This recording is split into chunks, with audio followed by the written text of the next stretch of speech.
அதனால கர்த்தர் தான் எனக்கு பலன்ட்டார். ஒரே ஜெபம், ஒரே ஜெபம் கூட அது இல்லை, சும்மா வார்த்தை. புரியுதுங்களா? அதனால அதான் நம்ம வார்த்தையே பிடிச்சுக்கணும், வசனத்தை பிடிச்சுக்கணும். இந்த வசனம் எப்பேற்பட்டதாம ஜீவன்.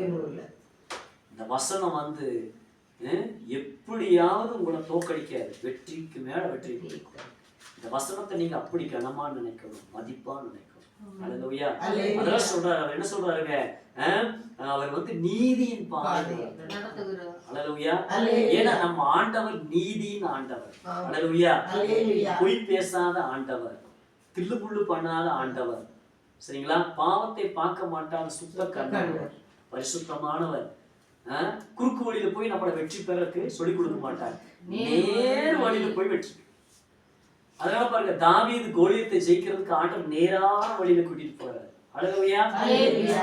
சிங்கம் வந்துச்சு, கரடை வந்துச்சு, இதையெல்லாம் ஜெயிக்க கர்த்தர் உதவி செஞ்சார். அது போல